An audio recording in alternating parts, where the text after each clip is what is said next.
안녕하십니까? 소중한 나, 무한 행복, 소나무 시간입니다. 만나서 반갑습니다. 종종 불자님들께, 불심이 깊은 불자님들께 이런 말을 많이 듣습니다. 스님, 저는 부처님 아니었으면 지금까지 이렇게 살지도 못했을 거예요. 스님, 제가 그나마 부처님 덕분에 제가 이렇게라도 버티고 의지하면서 살아온 거예요. 스님, 그래도 우리 집안이 이만큼이라도 편안하게 살 수 있었던 거는 다 부처님 가피인 것 같아요. 부처님 은혜가 너무나 고맙고 감사합니다. 이런 말씀을 불신 깊은 불자님들께 이제 종종 듣게 됩니다. 몇 년 전이었어요. 몇 년 전에 제가 단양에, 충청북도 단양에 이제 내려갈 일이 있었는데, 그때 제가 아마 터미널에서 동서울 터미널인가요? 터미널에서 이제 단양 가는 고속버스를 탔어요. 이제 단양 가는 방법이 이제 열차 타고 가는 방법이 있고 이제 고속버스 타고 가는 방법이 있거든요. 근데 이제 그렇게 사람이 많지 않아요. 평일날에는 버스에 사람이 많아야 10명도 안 됐던 것 같아요. 대여섯 명? 그렇게 한 2시간에 한 번꼴로 서울에서 단양에 내려가는 버스가 있었는데, 제가 이렇게 좀 뒤쪽에 앉아 있고 저 맞은편 쪽 약간 앞에 이렇게 승복을 입으신 연세가 지긋한 노보살님 두 분이 이렇게 앉으셔가지고, 그 중에 노보살님 한 분은 계속 하염없이 계속 염주를 굴리시면서 두 분이 두런두런 이렇게 대화를 나누시더라고요. 딱 느낌이 단양하면 이제 구인사잖아요. 구인사. 딱 느낌이 구인사 신도분이신 것 같아요. 느낌이 계속 염주 굴리면서 관세음보살 그러시는 것 같더라고요. 두 분 이렇게 이야기를 하시는데, 제가 이렇게 소리가 이렇게 은은하게 들리잖아요. 대화 소리가 들으려고 일부러 들은 건 아닌데, 이렇게 눈 감고 가만히 있는데 이렇게 들리잖아요.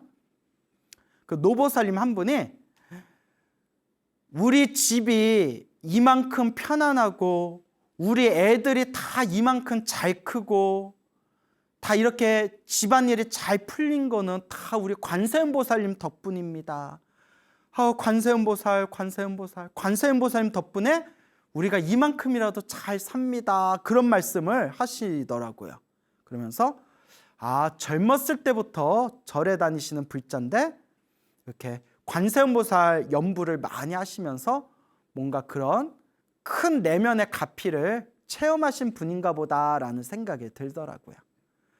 그래서 주변에 수많은 그런 불심이 지극하신 불자님들 이야기를 듣다 보면 한결같이 하시는 말씀이, 기도를 하고 연부를 하고 그런 큰 체험과 가피를 얻으면서 정말 힘들었던 일들, 답답했던 일들이 많이 풀려나가는 걸 실제로 느꼈고, 그리고 힘들고 괴로운 상황 속에서도 그 기도와 연불의 힘으로 꿋꿋하게 버텨나갈 수가 있었다.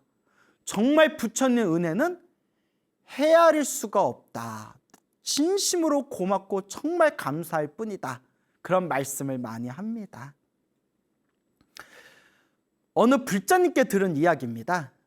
불자님께 제가 직접 들은 이야기인데, 저 부산에 연세가 8순이 넘으신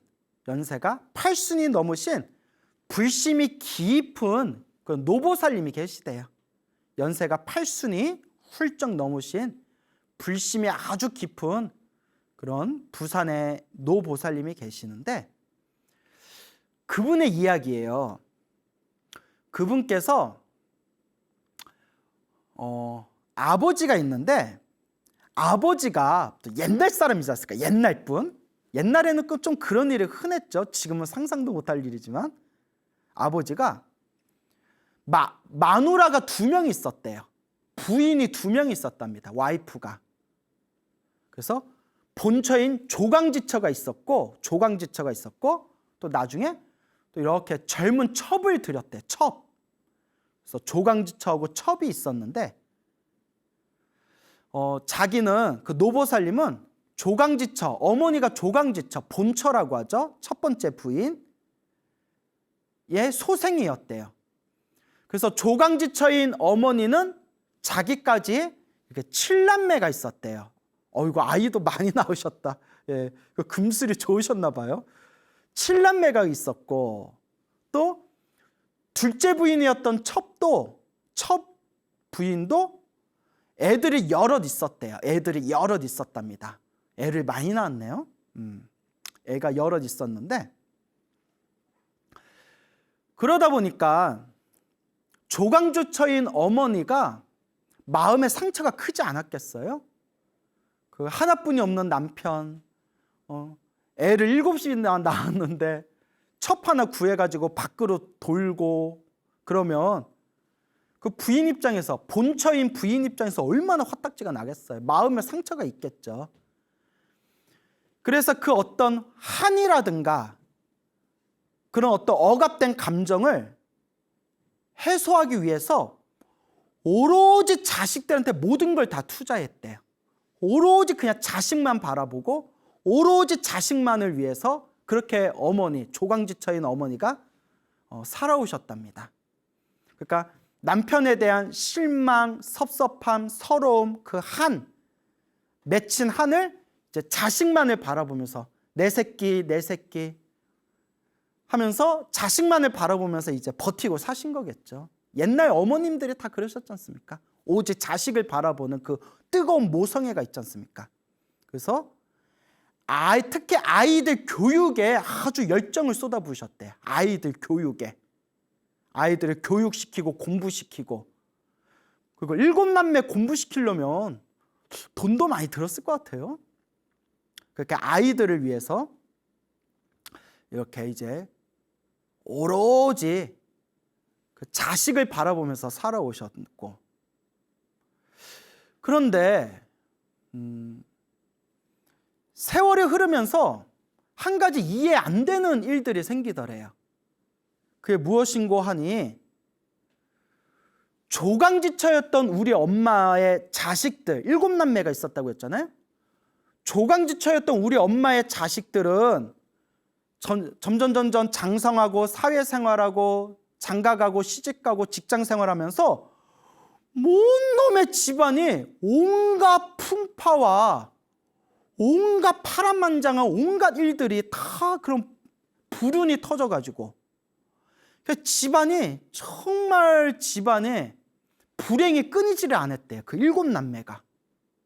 어쩌다 또 그랬을까. 그래서 조강지처였던 우리 어머니가 낳은 그 7남매가 다 집안일이 제대로 풀린 집이 별로 없을 정도로 그냥 남매들이 고생을 했대요. 조강주처인 어머니의 소생들 7남매가.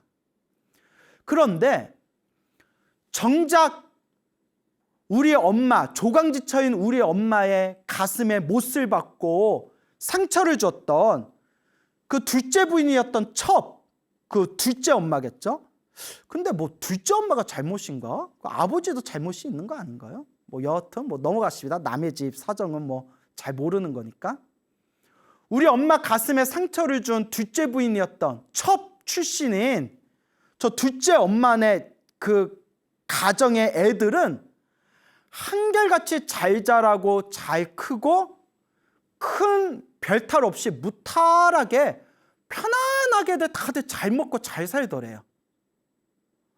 조강지처인 우리 엄마네 자손들은 자꾸 안 좋은 일이 빵빵 터져서 정말 평지의 풍파가 일들, 그렇게 자꾸 불행한 일들이 막 생기는데, 둘째 부인이었던 첩이었던 저쪽 집의 애들은 너무나 애들이 잘 크는 거예요.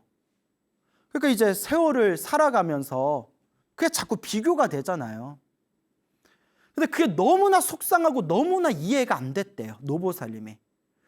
왜 우리 엄마는 이렇게 고생하는데 왜 우리 엄마 가슴에 상처를 준 저 첩인 저 둘째 엄마네는 왜 저렇게 애들이 이렇게 잘 풀릴까? 그게 막 속상하고 이해가 안 됐답니다.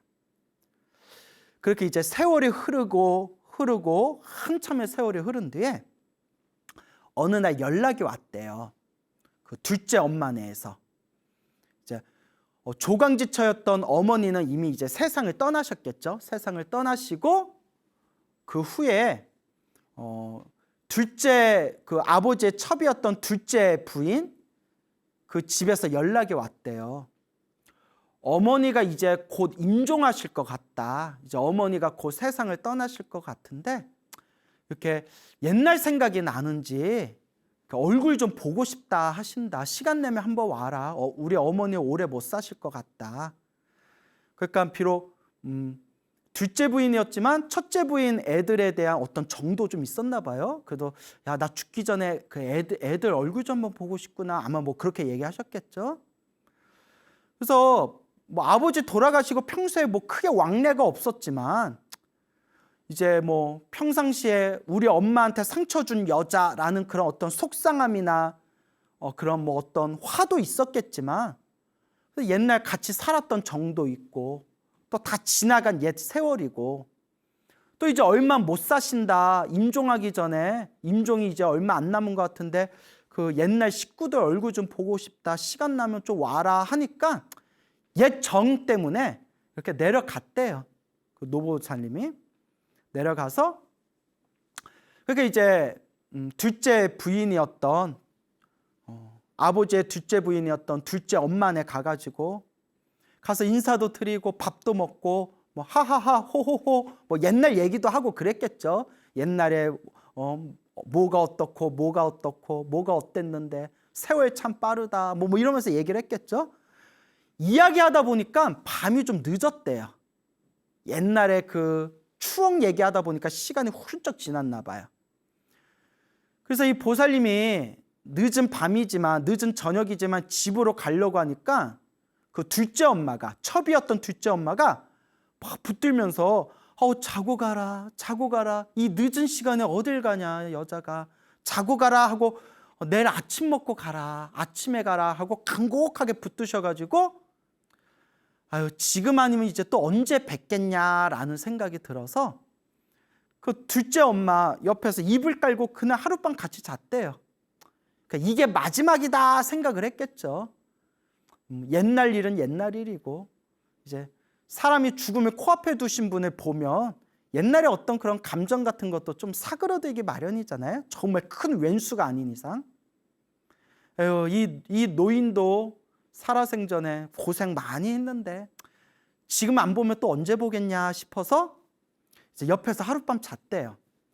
밤에 이렇게 자는데 새벽에 웅웅웅 웅웅웅 웅웅웅 막 이런 소리가 들리더라고요. 웅웅웅 막 이런 소리. 뭐지? 하고 이렇게 눈을 떠가지고 이렇게 봤더니 그 첩이었던 아버지 첩이었던 둘째 엄마가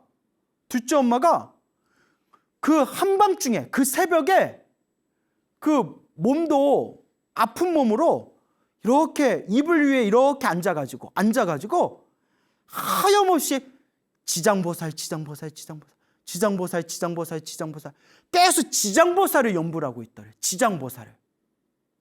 그 연세 많은 노인이 이제 얼마 못 산다라고 이제 판정받은 노인이 그 새벽에 하염없이 그냥 지장보살을 연불하고 있대. 지장보살을.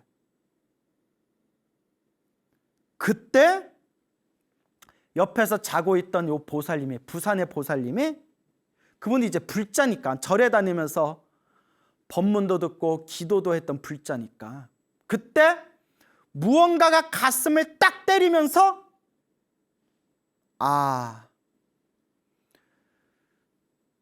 처불하던 둘째 엄마네 애들이 다 잘 풀린 이유가 있었구나라는 생각이 납득이 되더래요.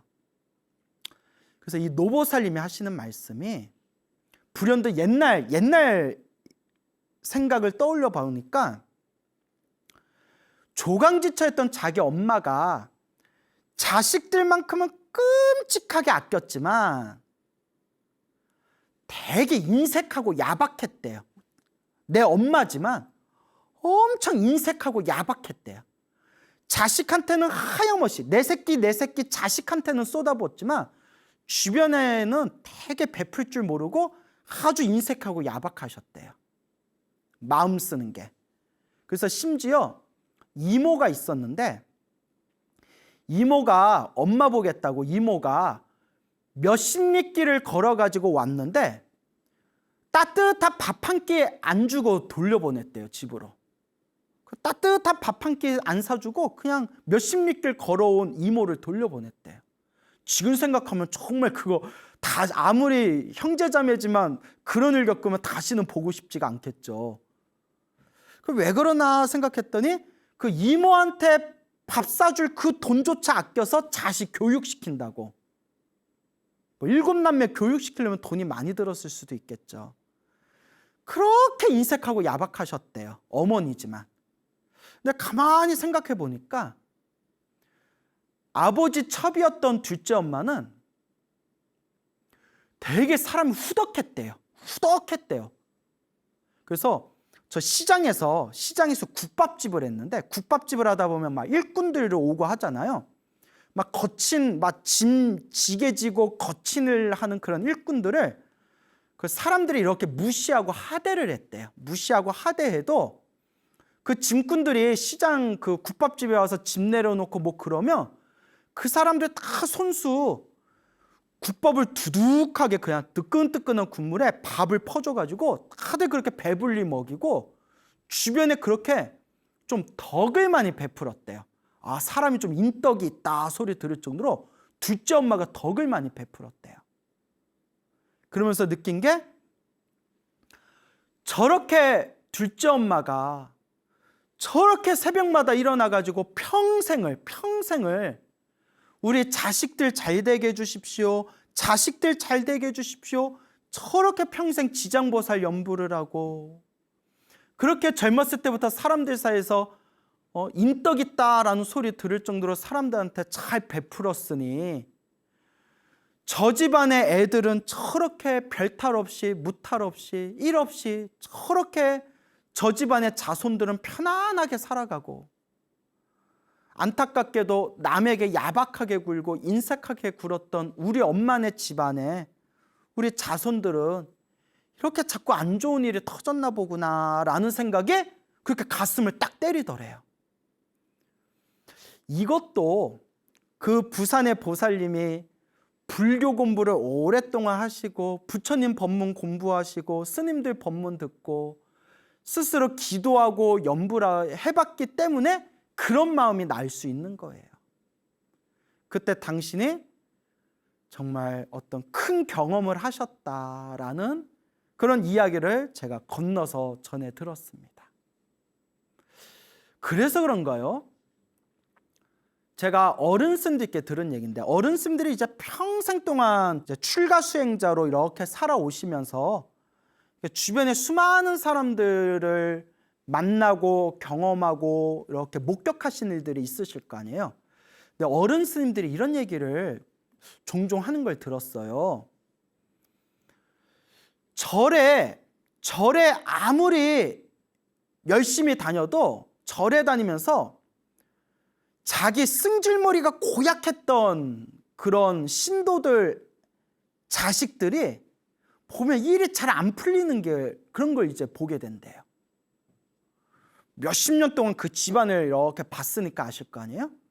그 절에 오래 다녀도 그 승질머리 못되고 자기 승질 그 못되게 굴었던 그 신도들 그 자식들이 보면 이렇게 보면 일들이 잘 안 풀리더라.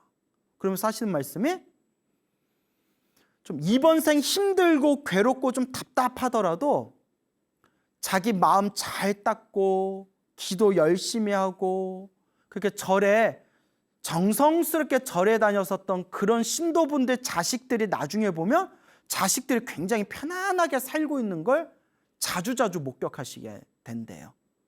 그런 얘기를 제가 여러 번 들었어요. 예. 참 신기하죠? 그래서 제가 늘 말씀드리잖아요. 기도하고 복 짓는 것도 중요하지만 세 번째가 가장 중요하다. 마음을 잘 써야 된다. 그 말씀을 평소에 자주 드렸지 않습니까? 그래서 내가 지금 살아가면서 내가 어떤 마음으로 덕을 베풀고 살아가느냐. 참 이 인연법이라는 것이 참 쉬운 게 아니구나, 참 어렵구나라는 생각이 많이 듭니다.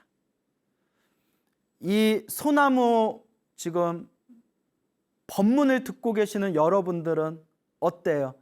평소에 주변에 인색하고 야박하게 사십니까? 아니면 조금 이렇게 부족하면 부족한 대로 조금이라도 이렇게 덕을 베풀고 그렇게 친절하게 사람들을 대하면서 살아가십니까? 참 쉽지가 않죠? 그래서 제가 늘 드리는 이야기가 자꾸 닦아야 된다. 닦아야 된다. 자꾸 조금씩이라도 닦아 나가야 된다. 결국 그 공덕이 나에게 돌아오더라 라는 말씀을 여러분들께 늘 드리는 겁니다. 그 소나무 애청자이신 어느 불자님이 있어요. 여성 불자님이 계시는데, 보살님이 계시는데, 이 불자님께 제가 직접 들은 얘기예요. 직접 들은 얘기입니다. 아마 지금 이 영상을 보고 계실 수도 있어요. 그 불자님께서 이렇게 식당을 운영하신대요. 이렇게 식당을 운영하시는데, 그 식당을 운영하시면서 지금까지 살아오는 삶이 너무너무 힘들고 괴롭더래요. 내가 왜 사나? 내가 왜 사나? 말 그대로 죽지 못해서 살듯이 매일매일 하루하루 살아가는 게 너무 힘들고, 그리고 남편하고 그렇게 사이가 안 좋대요. 남편이 그렇게 말로 자기 가슴에 상처를 주고, 하여튼 그렇게 조금 남편하고 사이도 아주 안 좋고, 그러다 보니까 그런 것들이 이제 막 내가 왜 사나? 내가 왜 사나? 사는 게 힘들다. 사는 게 힘들다 하다 보니까 점점 마음에 막 우울증이 막 이제 쌓이는 거죠. 그래서 정말 우울증 증세가 왔대요.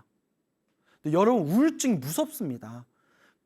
저도 그 인터넷에서 그 심리학자, 정신과 상담 하시는 분이 강의하시는 걸 이렇게 잠깐 들었는데, 우울증이 정말 무서운 것 중에 하나가 뭐냐면, 우울증이 좀 심각해지면 순간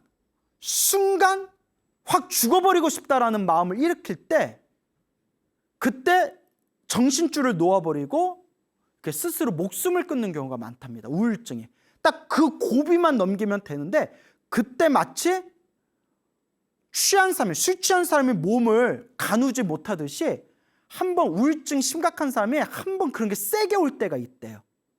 그럴 때 이제 누가 옆에서 이렇게 있으면서 이렇게 좀 마음을 보듬어줘야 되는데, 그래서 우울증 있는 사람들이 혼자 있으면 무섭다는 거예요. 그래서 혹시 주변에 우울증 있는 분들이 있으면 이렇게 옆에서 좀 대화도 해주고 마음도 어루만져주고 해야 하는 게 좋죠. 그래서 그 보살님도 막 우울증 증세가 이제 왔는데, 또 이분이 하시는 말씀이, 그러니까 이분 말씀이 집안에 터가 센지 새로 그 집에 이사하고 난 뒤로 계속 이제 가위가 눌린다는 거예요. 가위가. 여러분, 가위 눌려본 사람들은 알지만 가위 눌리면 엄청 힘들고 괴롭잖아요.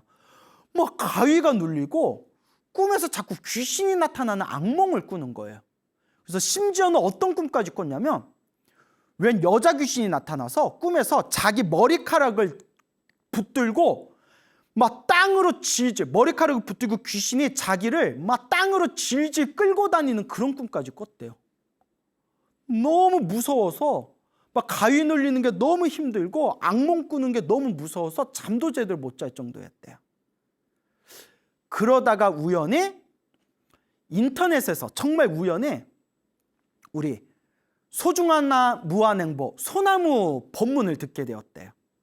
소나무 법문을 듣는데 아주 좋으셨대요. 그분 말씀이 아주 재밌고 너무 마음이 편안해져서 그 뒤로 법문 듣는 거에 점점 이제 재미를 붙여가지고 우리 BTN 불교 TV에서 법문하고 강의하시는 스님들 법문을 다 이렇게 다 골라볼 정도로 그렇게 이제 법문 듣는 낙으로 이렇게 사셨대요. 그러면서 자꾸 이제 소나무를 듣다 보니까 점점 나도 기도해야 되겠다. 아, 그래, 이게 다 내 업인가 보다. 광우스님이 소나무에서 얘기한 대로 좋은 일도 나쁜 일도 다 내 업의 인연인가 보다. 그래, 나도 업장소멸, 기도해야 되겠다, 기도해야 되겠다라는 생각이 들면서 이제 기도를 시작하셨대요. 기도를 시작하는데 관세음보살을 열심히 연불 하셨대요. 관세음보살, 관세음보살, 관세음보살. 지극정성 이제 관세음보살 연불 하셨나 봐요. 근데 신기한 게 관세음보살을 매일매일 관세음보살 연불하면서 점점 가위 눌리는 게 사라지더래요. 신기하죠, 여러분? 점점 가위 눌리는 현상들이 점점 이제 사라지면서 잠자리가 편안해지더랍니다. 그러다가 어느 날 꿈을 꿨는데 꿈에 또 여자 귀신이 나타났대요. 여자 귀신이 나타나서 요 보살님, 요 불자님의 몸을 딱 움켜잡더래요. 예시! 하고 그러니까 딱 움켜잡는 순간 너무 무서워가지고 불자님이 너무 무서워서 순간 꿈속에서 자기도 모르게 관세음보살 하고 외쳤대요. 관세음보살 하고 외치는 순간 자기가 관세음보살 외치면서 자기 몸을 움켜줬던 여자 귀신이 뻥 하고 튕겨져 나가더래요. 뻥 하고 튕겨져 나가면서 관세음보살 외치면서 꿈에서 탁 깼대요. 그리고 놀랍게도 이제 그분이 직접 해주신 얘기예요, 저한테. 그날 이후로 한 번도 악몽을 꾸지 않았대요.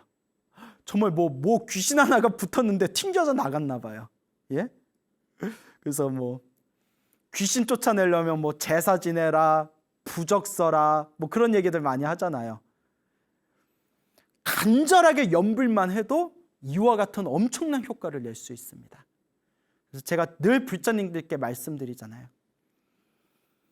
내 불행을 소멸하고 내 운명을 바꾸고 내 행복의 열매를 맺고 싶으면 가장 밑바탕이 바로 연불이다. 연불, 기도부터 시작해야 된다. 밖으로 뭔가 신비한 걸 구하지 말고 지금 이 순간 오로지 부처님 믿습니다. 과거 전생에서부터 지었던 저의 나쁜 업, 악업을 참회합니다. 저를 포함해서 모든 중생이 괴로움에서 벗어나 행복하기를 바라옵니다. 라는 마음으로 연불하고 기도하는 것. 그게 바로 첫걸음입니다. 그래서 보살님이 이와 같이 이제 신비한 어떤 가피의 체험을 하시고 완전 이제 기도에 믿음이 딱 쓴 거예요. 그래서 제가 항상 우리 불자님들께 드리는 얘기가 불교는 지식의 종교가 아니다. 그러면 제가 주변에서 많이 봤지만 불교를 머리로 따지는 분들이 금방 떨어져 나가요. 부처님의 가르침을 머리로, 교리로만, 머리로, 지식으로만 이해하려는 분들이 오래 못 가고 뭔가 불심의 뿌리가 좀 약한 게 느껴져요. 그냥 제 개인적인 견해로는.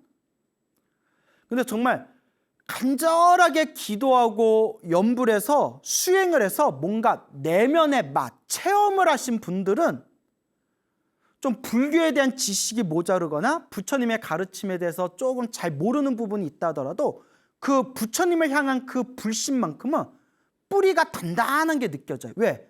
내가 맛을 봤으니까. 내가 체험을 했으니까. 그 뿌리가 단단한 게 느껴져요.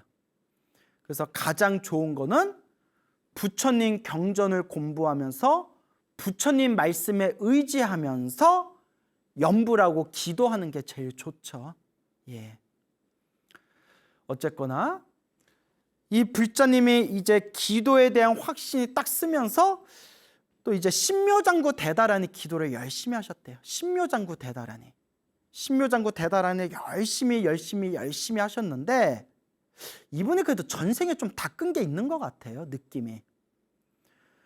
신묘장구 다라니를 열심히 독송하는데 어느 날 꿈을 꿨대요. 어느 날 꿈에 눈앞에 환한 벽처럼, 눈앞에 환한 벽에 신묘장구 대다라니 글씨가 딱 찍혀가지고 하얀 광명에 신묘장구 대다라니 글씨가 눈앞에서 확 펼쳐지는 꿈을 꾸셨대요. 눈앞에서 신묘장구 대다라니 글씨가 환한 광명 속에서 눈앞에서 짠 하고 펼쳐지는 꿈을 꾸면서 잠에서 딱 깼는데, 그날 그 꿈을 꾼 뒤로 우울증이 싹 사라지셨대요. 그 우울증이 싹 사라지면서 하루하루 괜히 막 행복한 감정이 막 솟구치더래요. 행복한 감정이. 자기한테는 이게 엄청난 변화라는 거예요.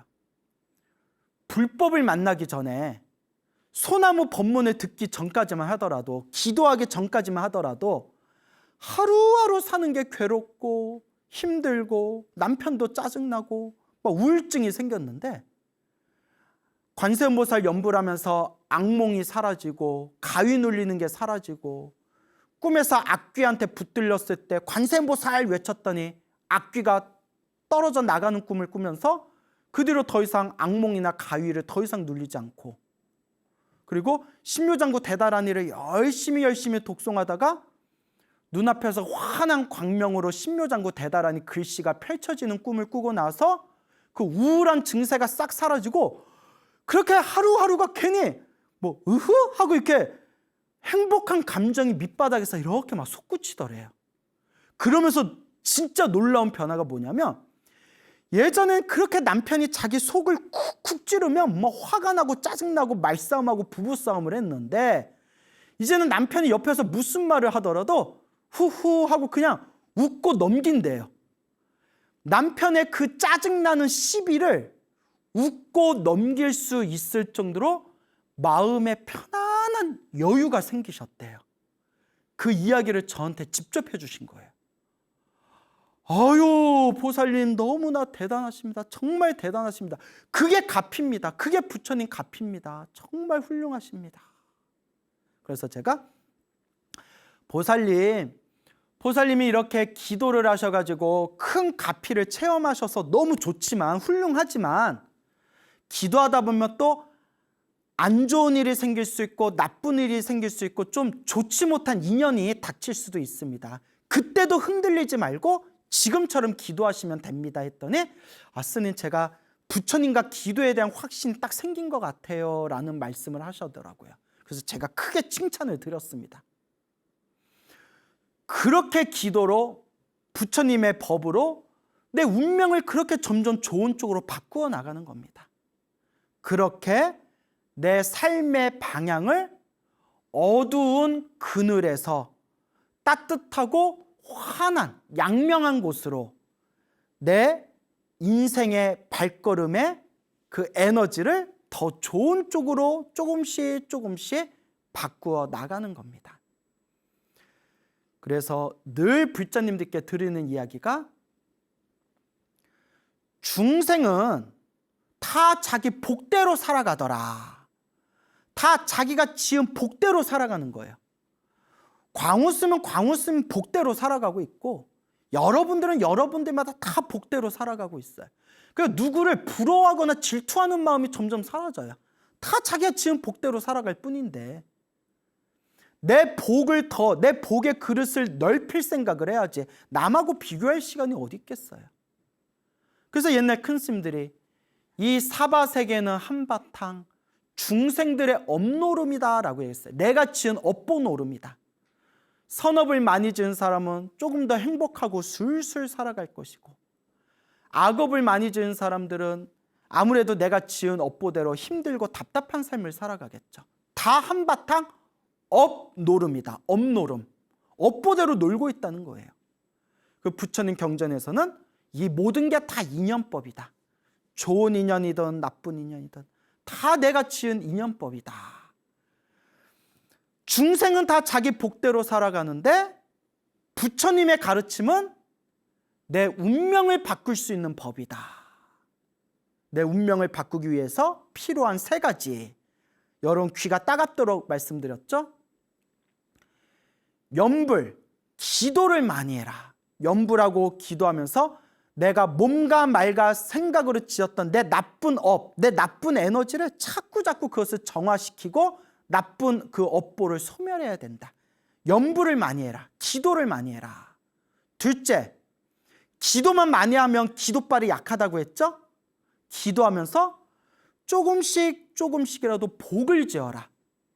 남들에게 보탬이 될 수 있게, 이웃들에게 조금이라도 도움이 될 수 있게, 부처님과 부처님 가르침과 거룩한 수행자분들에게 복을 지을 수 있게 공양을 올리도록 그렇게 끊임없이 조금씩이라도 복 짓는 노력을 해라. 그 다음에 세 번째가 제일 중요한 거죠. 마음을 잘 써야 된다. 마음을 잘 닦아야 된다. 이 세 가지를 꾸준히 닦아 나가다 보면 점점 내 인생이 점점 편안하게 변화되어지는 것을 느낄 수가 있을 겁니다. 하지만 여러분들에게 제가 또 항상 드리는 이야기가, 누구는 기도를 조금 했는데 효과를 빨리 보는 사람이 있고, 누구는 기도를 많이 했는데도 효과가 더디거나 효과를 못 느끼는 사람이 있더라. 선생님, 내가 이렇게 열심히 기도했는데도 효과가 없는 것 같아요. 제가 뭐가 부족한 건가요? 기도 효과가 없는 건가요? 부처님이 영험이 없는 건가요?